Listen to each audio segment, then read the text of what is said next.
darlings, Micah Riot here with the second episode of the podcast Ink Medicine. I have one of my favorites, current clients here, Mark. We're going to discuss a few very interesting topics. Mark, will you please introduce yourself? Hi, my name is Mark, and I am a Micah Riot devotee. Why do you love me? Oh, I love you because I've never paid so much for having a beautiful piece of art in my life. I paid a lot of money for art, but now I have a lot of art on my body. And I never thought I would do that. And once I met you, it was everything you suggested about the things I wanted on my body were better than I could imagine them to be. So. And how old were you when you got your very first piece with me? And actually, I think it was your very first piece, my very first tattoo I got with you. Yeah. I think I was 50 years old. Okay. Why did you... What took you so long? Oh, I grew up in a fairly conservative atmosphere when it came to ink. But then when I met my current wife, she's basically tatted from shoulders to the backs of her knees, and I thought it was completely hot and sexy and just gave me a different look and viewpoint on tattoos and how people's relationships with their bodies and people's relationship with their tattoos. It was just all encompassing. I think once I knew what I wanted for my first tattoo, I thought about it for a few years and then finally took the plunge. And I remember my first appointment was to discuss what I was looking for, which was some kind of mandala. And we talked for quite a lengthily about myself for a long time and who I am as a person and what I was looking for. And you said, I will come back in a month and I'll have about 5 sketches for you to pick from. And I came back and you said, I have good news and bad news. I don't have 5 sketches for you. I have basically 1. But you said the good news was I did 30 of them and I could never figure out the right one for you. And so when, of course, I'm going, oh God, what's going to be? And of course, when you showed it to me, it was absolutely perfect. It was better than I could have imagined it was going to be. So, and then we worked on the colors together, and yeah, it's still there, and I love it. And now you've got a whole sleeve going. Now I have a sleeve on my other arm from a full sleeve. Yes, and it is a garden. It's a whole arm of flowers, soft, sort of delicate, very juicy, very kind of bright, beautiful flowers. So, tell me, as a man in this society, in this culture, who's fairly masculine, how did you decide to go with a lush, fairly feminine, I would say, style and garden on your whole right arm? Well, who doesn't like flowers? Well, for sure, yeah. I've been bisexual my whole life, so even though I appear masculine and present as a very masculine man, I'm very, very bi in my life, and I just felt the flowers really represented a lot about who I am as a person, and I get to admire my body in the mirror. It seems like it sort of brings out more of your gender forward, right? Because the way that what you present to the world versus who you actually are inside are really, for most people, there's disparity there. Of course, it's great if we can bring it together, but most of the time some pieces are hidden, so it feels like it sort of brings you more full circle, right? Yeah, I think so. I'm not very androgynous. You're a very masculine person. I'm looking at you now. You have a big beard. You have masculine clothes on. That's right. Yeah, I fairly dressed, I'm cis male, and I dress very hetero in the hetero world. Even though, I work in nonprofit for my day job, and I meet all kinds of different people in that world. But no one, I think bisexual people are the most in the closet in the world, because it's really hard to explain to people, or you can be flamboyantly gay in the world and be recognized for that, and be in many parts of not all of the world, but where I live in the Bay Area, the more privileged parts of the world, more privileged parts of the world, and you can be lesbian, and it's difficult to be trans anywhere, but at least in San Francisco there's a little more support for that community. But bisexuals, you're in the closet and you're just going through your day-to-day life. I'm married to a woman. I've only been married to women. I've had relationships with men, but I've only been married to women. So, what about trans people?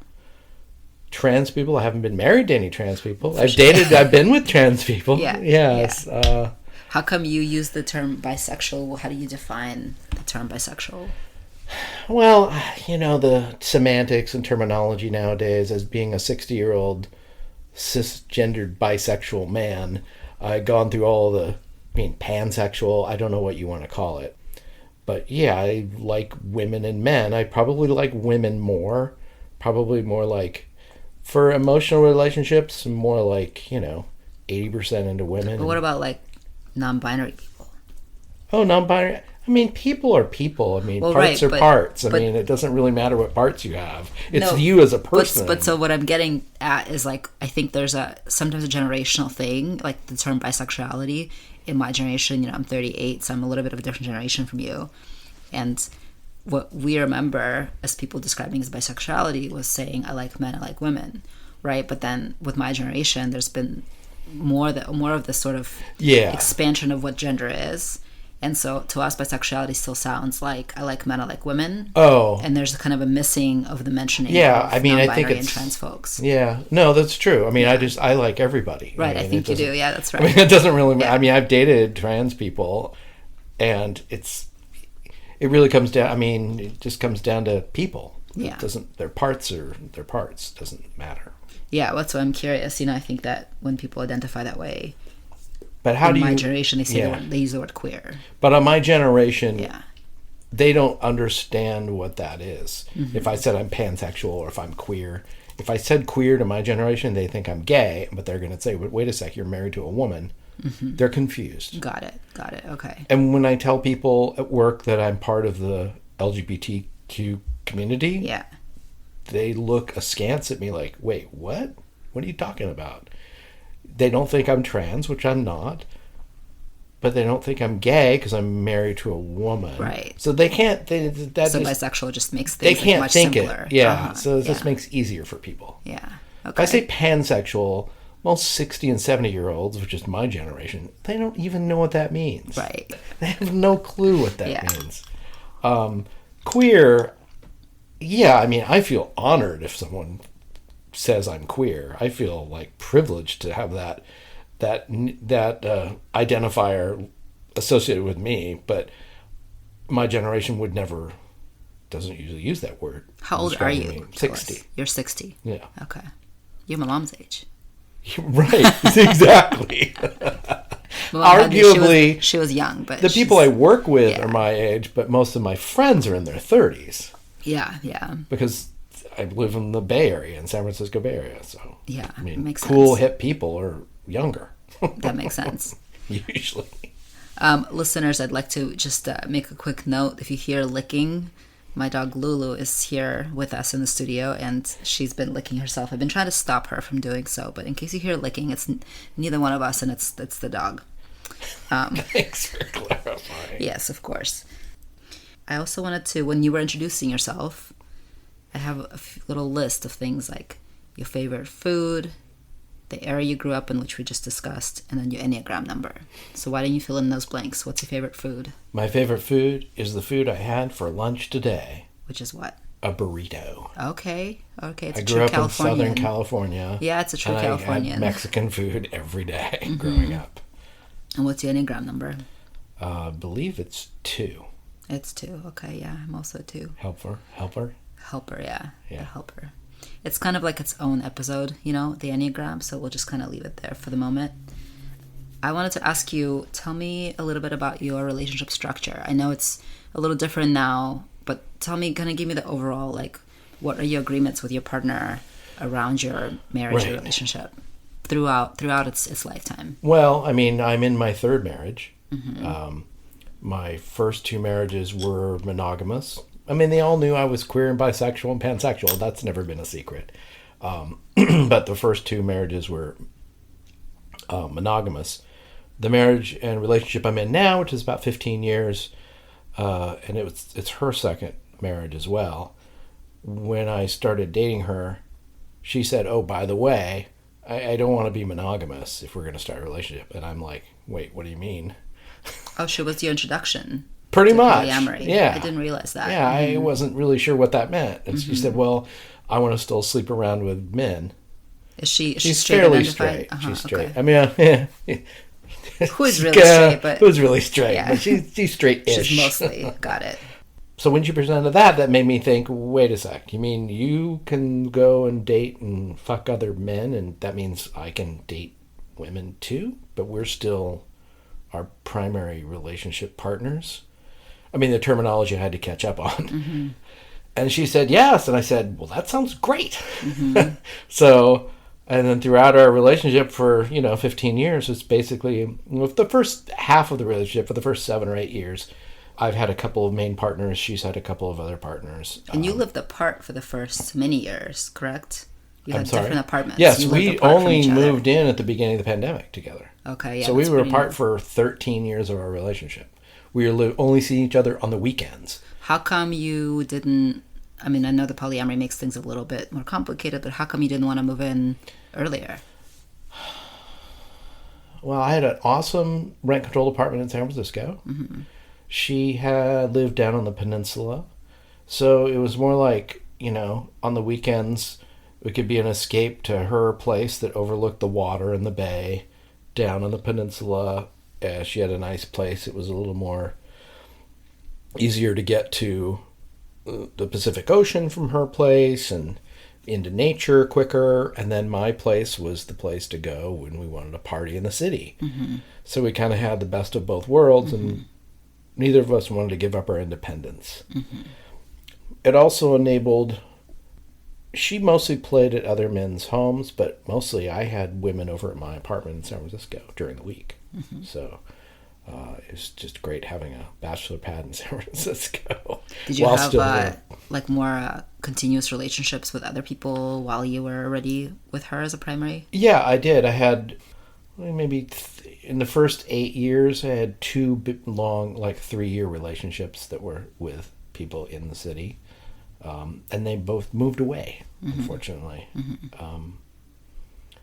Then, fun and games, escapades, both with my current partner and with other women, going to dungeons or play parties or just, exploring things that I never got to do until I was, in my 40s. Up until I was in my, 40 years old, I didn't realize there was this...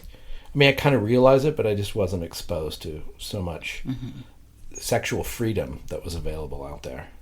And learning about BDSM and polyamory and reading up on that and figuring out how to have an open relationship and having a healthy polyamorous relationship, realizing that, well, this takes a lot more communication and open communication, having an open relationship, than having a monogamous relationship. My current partner would meet some of my partners, and she got along with some of them, and sometimes all of us would play together. But then as our relationship moved forward, I think she just didn't really care as much about who I was going out with. She just would say, yeah, I'm not, by the way, don't call me tonight, I'm going out. Or I'm staying in, but I have a friend coming over. And she just didn't really care about hearing about it as much. That's fine. Because you, at first there was more concerns or jealousy, and then later on there was less? No, there was not much concern because she had more partners at the beginning. Okay. She had more play partners. She was going to dungeons by herself, and she was going to get tied up and doing stuff with in the BDSM community without me and with me. So, yeah, that just changed over time. She got older. How about you? Did you experience... do you feel like you've experienced jealousy and insecurity at some points or others? Or Yeah. was there more at the beginning? Yeah, more at the beginning. A lot of it had to do with the fact that that guy is a better rope tire than I am. Okay, like skills. Skill Yeah, sets. kink skills. Yeah, or that guy is better looking than me, or that guy has a bigger cock than me, or some other Yeah. weird thing like that. Yeah. I mean, I That think didn't it's last long. generally the thing about jealousy, right? We just compare ourselves to Right. the other partner, and they have more money, or they have more looks, or they have more fun, or they're more whatever the thing is. Yeah, I mean, that eventually drifted away. And she'd stopped seeing as many people outside our relationship, but I kept it up more. And so she considers herself like in an open relationship that it's really kind of open on my side. It's interesting, though. I would think that, in most long-term relationships, you're more content with just the two of you at first, and then you open it up later as you kind of get really settled in. There's less, romantic feelings. There's less sexual attraction, where things become like much more routine. And Yeah. It sounds like for you two, it just sort of was the opposite. Well, it's funny because when we first started dating, her sexual needs were greater than mine, and then hers diminished, and now mine are higher than hers. So she's kind of like chill and content with. she's chilling Yeah. with whatever our current situation is fine. And I'm actually, the pandemic, I've been fine. I haven't dated anybody in the last couple of years, and we're in a nice big house together, and my niece lives with us, and I've been fine. It's been content. I mean, it's been kind of nice. So I don't know if I'm ever going to be going out, and I probably will reach out for some more. But so that's a nice segue. So you actually have two jobs.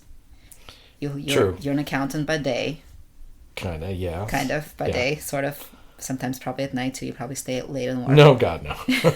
But then you have another job that I do on the weekends. Sometimes I don't know how you structure it. In the evenings In the or on the evenings, weekends. tell me. It's my side hustle, I guess. Tell me people about your say. side hustle. Well, it's surrogate partner therapy. Can you define that? Surrogate partner therapy is an adjunct therapy created by Masters and Johnson in the late 60s, early 70s, where a talk therapist, a client, and a surrogate partner work on the client's issues related to intimacy, social skills, relaxation, sexual touching, and yes, I could talk about this for a long time, but the people that come to this majority are standard are men that come to female surrogate partners who are in therapy that who've never had sex. They're possibly very successful in their careers. They just never got around to dating. Now they're in their 30s or 40s or 50s, and they're like, oh, I need to figure out how to date. Wait, so you're talking about male clients Male coming clients to female surrogates. coming to female surrogates. But me, Yeah, I mostly see female clients who is similar where they are. Most of my female clients are virgins that are in their 30s, 40s, 50s, 60s, who have had successful careers or just never got around to dating or having sex. And now they're like, wait a sec, I think I missed out on something in my life. And so now they've been working with a therapist to figure that out, and they're just not comfortable like going out in the dating world and meeting somebody and like, by the way, I'm 50 and I'm still a virgin. Some people have issues related to past trauma, and they want to reclaim their bodies. If they have, it doesn't matter what kind of trauma it is, but oftentimes it's if they were raped when they were younger, then their whole relationship with their body is associated with negative things, negative feelings, pain. And now, as they're older, they realize they want to take that back. They want to take ownership of their bodies back. But they don't know how. They've been in talk therapy for years, and one of the things a talk therapist might bring up is, would you like to have a surrogate partner? It's someone you can practice with. It's like a sandbox. So you get to learn body image issues. You get to learn deep breathing and relaxation. Just being with a man, just hanging out. It's not like the working person where, we're just going to come in here and strip naked and have sex, and it's not what people think of as sex work. It's not really we don't really equate ourselves. It's kind of adjunct to sex work, more like adjunct to talk therapy. Even though sometimes it has sex It's involved. both. You're both, essentially. Kind of both, yeah. Yeah. What kind of education did you need to have in order to do this work? Well, I was after my second marriage where I was going to therapy, and I was dating and exploring some BDSM and things where the therapist suggested, hey, you'd be good at surrogate partner work. And I'm like, what the hell's that? He told me about it. I said that would be great. I talked to the president of the International Professional Surrogates Association, did my application, which was quite an extensive application about your sexual history, your comfortability with your body and your relationships. And then I went to training in Southern California for, it's like a 2-week or 16-day, 8 in the morning till 8 at night intensive, where every day you're in this training mode. And you're basically going through the process of what you would do with your clients, with other trainees. And then you're an intern for years practicing. Like you get your hours? Yeah, it's kind of like that. You have a supervising surrogate partner who you work with, and you take on clients, but then you have someone to talk to about, okay, what do I do next? What should I do for my next session? Kind of like a talk therapist would do when they're just starting out. And then if the membership committee, well, first on the training committee, you have to, once you pass the training committee deems that you should go into the internship program, because some people after the training, they're like, this person's crazy, or they're in it for the wrong reasons. You can't be in it to make a living at it. It's not like a talk therapist where you can have 15 clients. You could have 4 or 5 clients because you're sharing 80% of your emotional self with your clients. Talk therapist is sharing 5% of their person with their 20 clients a week. I am hanging out with very much yourself. I'm being myself and being authentic, and I'm meeting people in my own apartment. It's kind of like dating, almost. Kind of, not. yeah. It's like but I'm sharing myself a lot with Yeah. people, and I'm very vulnerable, and I'm going to be authentic and share whatever and answer any questions they have. They know I'm married. They know, most of them will know I'm bisexual, and I see male clients as well. And I'm just starting with a trans client coming up. My clients will know that, this is the palette of types of clients I work with. But the majority of my clients are women who have either trauma virgins, or they have physiological issues like vulvodynia, vestibular dynia, which is, some of the things is where there's a contraction of the vaginal canal where you just not even a finger can enter that, or pain around the vulva or inside the vestibule. And it's like this slow process to methodically just be more comfortable and relaxed. And doesn't necessarily have to do with touching immediately. It has to do with just being comfortable with another person, especially a man, if that's where that potentially could stem from. Maybe it's some of it's psychological, some it's physical.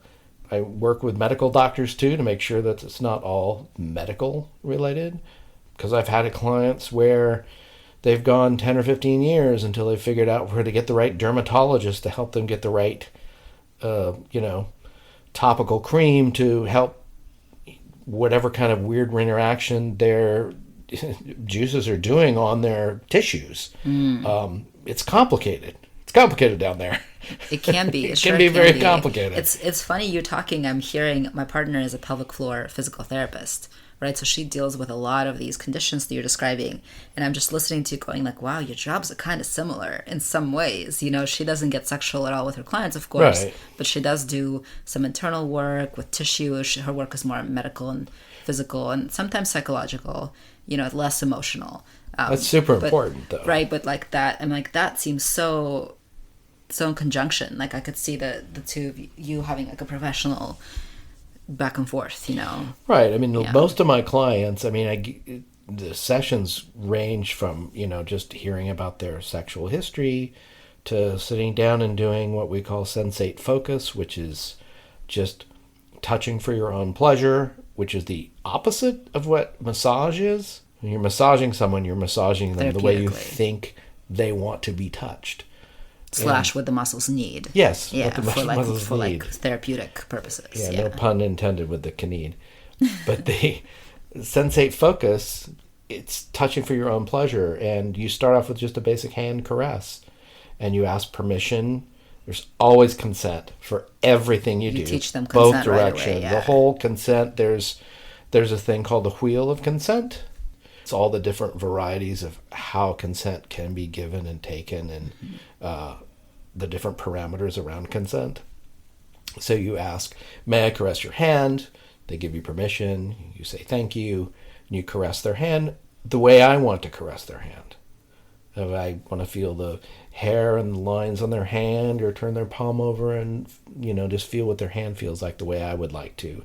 As long as it's between comfort and bliss for them, they just remain quiet and take that, as long as it's not painful. Then you switch roles, and they ask me, may I caress your hand? And then they do it for me. And you take this methodology of sensate focus all the way down the line. Caress the arm, caress your face, caress your back with clothes on, without clothes on. And you continue all the way down to when you're starting to do sensual and sexual touching with the permission. And, if it's between comfort and bliss, that's the idea. Because most sexual people understand that if I enjoy doing what I'm doing to my partner, they're most likely going to enjoy it too. Usually. That's how that works. In a fully consensual level. Because you're doing the consensual is part of the whole process, is consent. Yes. Yes. Let's not forget that part. What made you want to pursue this career, to pursue this work? I thought I'd be good at it. Why did you think you'd be good at it? Why did your therapist that you suggested this? How come? What did they see in you that they thought would make you a good candidate for this kind of work? Oh, well, that's funny. My therapist was because I was just exploring BDSM with my therapist after my marriage collapsed, my last marriage before my current one. And I was talking to him about the fact that this was when Craigslist, you could put personal ads on them. I was having a lot of newbies who I was offering up spanking or some more, some kind of power dynamics and some more dominance and submission role-playing scenarios and it was surprising how many women maybe I crafted my ad very well, women would pick up on that, and then I would be there to cater to them and meet their needs, and I get off on helping other people get off, so to speak. And I really enjoyed that, and that's why he said, oh, you might be good at this. And I thought, and then I talked to my current wife, right a year after I started dating my current wife, and I told her I was interested in potentially doing this surrogate work. She said, you would be great at that. You should do that. So she was fully supportive right off the bat. And I've been doing it since 13 years now, 14 years. I guess 14 years, yeah. What happens if you meet a client and you're not attracted to them? Does that ever happen? It's never happened. It's never happened. You're somebody who can find I find everybody attractive. With everybody. That's incredible. Everybody. 18 to 80. It's just like... So 81, no? I'm just kidding. 81, forget it. There's something... Not necessarily have to be physical, but there's something attractive about everybody. There's just something there everywhere. And even if you're speaking to someone, great, but even visually, even physically attractive, I see something attractive about everybody. Male, female, everybody. I mean, I think that's an incredible skill. I don't know if it's a skill. It's kind of annoying. Right. Maybe not a skill. Maybe, right. I also. You're walking down the street and you're like, oh man, I could do them. I could do them. I could do them. They're all hot. Everybody's hot. Oh my God. You're always smash, no pass. Yeah. Yeah. There's no pass. There's no pass for you. Yeah. So that sounds like it could be annoying, but also like what a beautiful thing. What a beautiful thing to embody, to be a person that can really find something beautiful and sexy about everybody. What happens if they meet you and they're not attracted to you? Oh, that does happen, actually. Well, usually the first initial meeting is in the talk therapist's office with all three of us. So that's a safe place. They've been there. They know don't that have to space. decide at that moment. Questions as they'd like. I'm an open book. I'll tell them whatever they ask me. And then I leave, and then the therapist continues their session. I never charge for that amount either, for that session. Sometimes the therapist will call me back and say they're not ready yet. And I'll get a call 2 years later, and the therapist says, "Oh, remember so-and-so? They're ready now." And then I'll start to work with them. Sometimes they'll call me back and say they can't work with you because you're too old, or they don't like because you have a big beard, or you're too hairy in general, or whatever. Wait, they're gonna tell you those reasons? No, they're going to tell the therapist right, the but reason will the therapist will tell you. Yeah, the therapist will tell me. Match. No, they'll tell me. I don't care. What doesn't matter? That's kind of funny. That doesn't bother me. Yeah. So some people just aren't ready to do it. I mean, part of the thing is there are agencies out there that try to promote surrogacy as sex surrogate work versus surrogate partner work.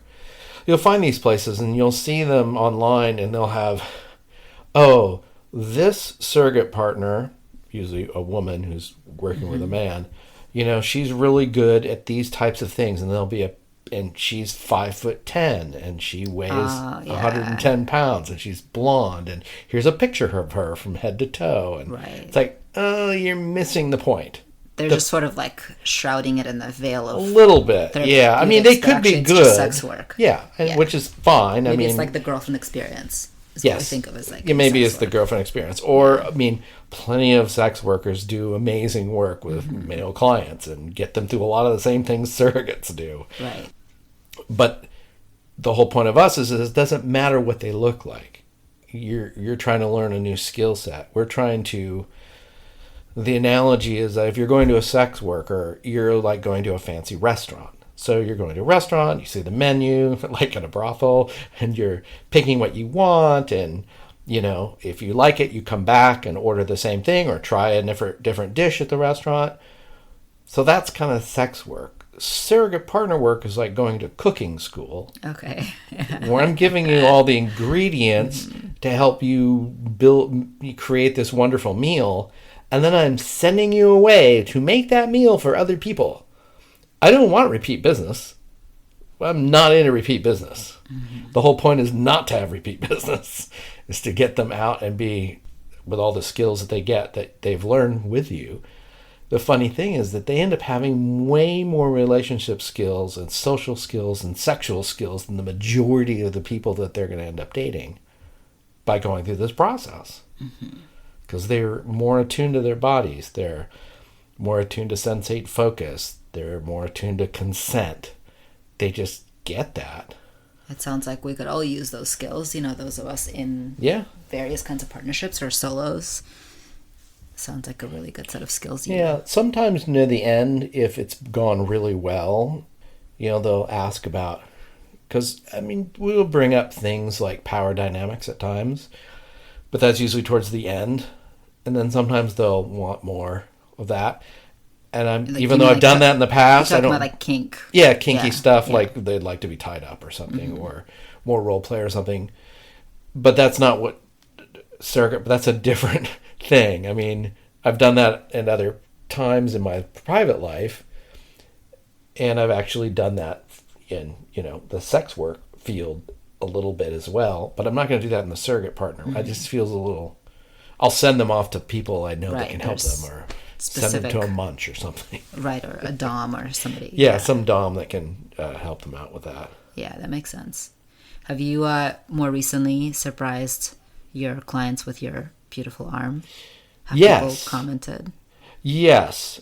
I usually only have, because I work a regular full-time job, I usually have 2 clients at a time now. Before I maybe you see them like 3. Once a week? Once a week or once every 2 weeks, depending on their budget, because they're seeing a therapist, a sex therapist or a clinician who's probably not covered for insurance, and then they're paying me a similar price, and that's certainly not covered by insurance. So most of the people are successful business people or doctors or lawyers or professors or something like that, unfortunately. I do have sliding scale, so. But yeah, most people hasn't been a big issue. The biggest issue is when my arm is shaved to get the ink on and the hair is slow, because I'm a hairy guy.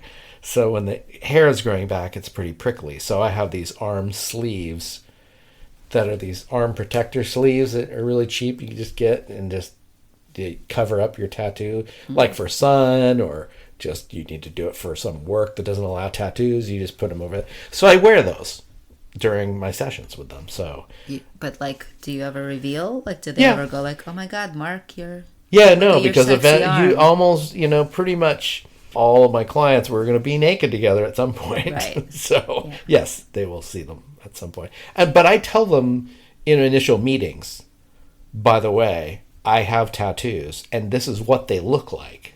I won't show them right then, but I will tell them what they are. It's not skull and crossbones or, Cthulhu on my arm or something. It's, it's flowery garden on one and a mandala on the other. So usually that doesn't bother them that much. Or they might like it even. That's true. They might think you're kind of like an alternative dude or something. Yeah. I mean, I think they kind of expect it for someone doing this kind of work. Okay. Interesting. They're just not unexpected, I think. Even though the majority of my clients are literally doctors, lawyers, and professors, I'd have to say is 80% of my clients. That's fascinating. Because they're the ones with the money.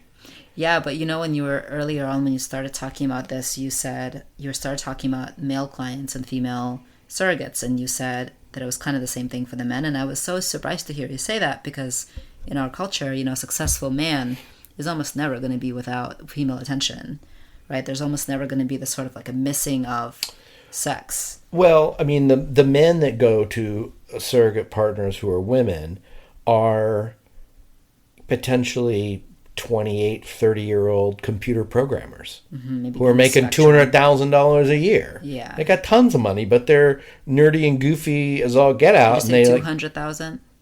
Yeah, if you... That's not tons of money in the Bay Area. No, it's a good point. But if you graduate with a software engineering degree and you want to start... If you're starting at age 22 at like Facebook or Google or Twitter or Uber or whatever, your starting salary is around $220. I will never make that amount of money ever. They have money, but they don't know how to interact with women. They've been busy working on computers and stuff their whole lives, and they're the ones that very stereotypical. Cut my long nails and straggly hair, and they take a shower every 3 or 4 days. They're just not. I mean, that's also. I don't have this as much, and a lot of my colleagues, female colleagues, do have to address this. Is body hygiene. Sometimes in like the first couple of sessions, it's like, okay, well, we need to get you brushing your teeth every day, and especially before you come here. You need to take a shower before you come here. Yeah, and I imagine your clients would be kind of the opposite, more self-conscious, more, not wanting to offend, not wanting, like, physically, right? Yeah, I haven't had anybody have hygiene issues as far as females. It's so funny how we're socialized so differently, as the genders that we've assigned. But I've had male clients, and they're not that way either. But my male clients have all been gay. I haven't had any bisexual clients. Too. They're gay clients, and they're fastidiously clean. Where can people find out more about this work if they're interested in pursuing it? Not as clients, but as surrogates? Both. The best resource is the International Professional Surrogates Association website, which is surrogatetherapy.org. That's the best site that has links to my site and other people's sites. So there's basically a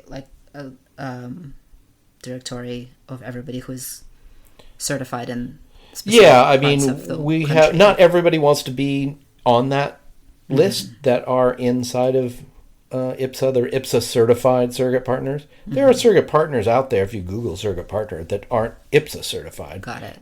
Sometimes they'll work without a supervising therapist, which is we don't believe that's helpful or safe for anybody.